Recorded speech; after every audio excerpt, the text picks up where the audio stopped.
Сәлем достар, Әсәлем арнасына қош келдіңіздер. Сіздермен бірге мен Ақжарқын. Бүгінгі видеоблогымызда мынадай өте дәмді өзбек халқының қатпарлы нан, олар катлама деп айтады екен. Біз қатпарлы нан десек болады қазақшаға аударғанда. Сондай дәмі керемет. Мен өзім бірінші рет дайындадым. Құрамына көп зат кетпейді. Қамыры тек қана тұзды суға ғана үйленеді. Қазір сіздерге көрсетемін. Видеоны аяғына дейін көріңіздер. Және егер каналыма тіркелмеген болсаңыз, астында подписаться кнопкасын баса кетіңіз және қасында қоңыраушаны бассаңыздар, менің әр шыққан жаңа видеомды көріп отырасыздар.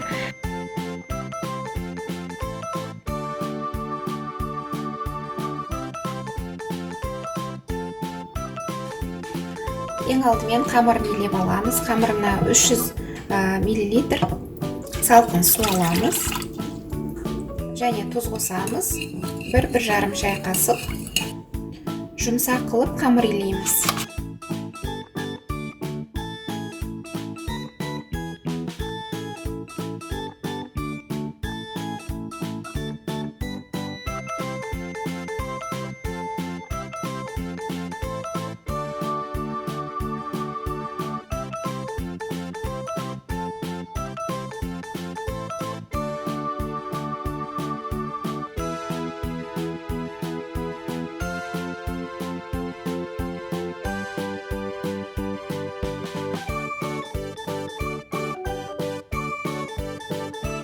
Қамырымыз дайын болды. 10-15 минут демалттырып қоямыз.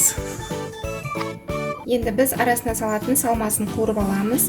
Сұйық майға емес, 200 грамм сары майға қуыратын боламыз. 200 грамм сары май және 400 грамм сиыр етінен тартылған фаршымыз. Және 2 үлкен пиязды 4 бұрыштап турап алдық. Және кішкене кориандр, тәтті паприка және тұзды қосып, жақсылап қуырып пісіріп аламыз.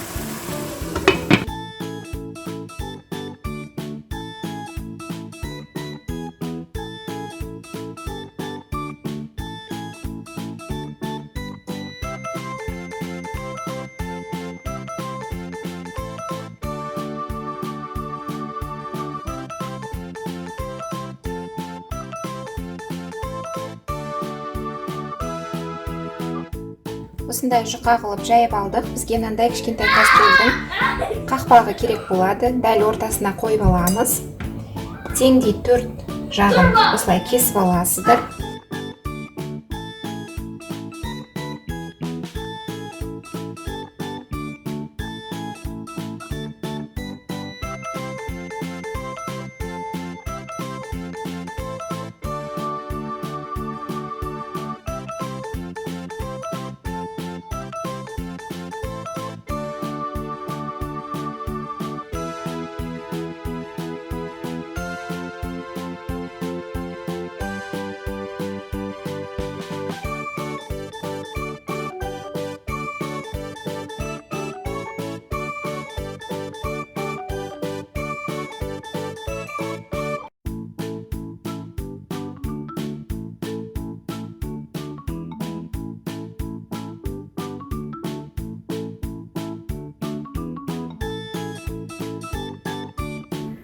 Табамыздың астына сұйық майымызды жағып аламыз.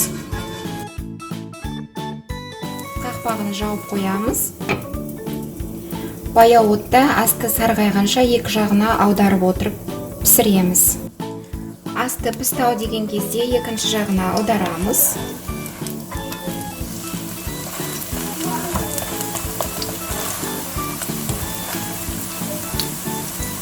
Тағы қақпағын жабамыз. Қатпарлы нанымыз пісті.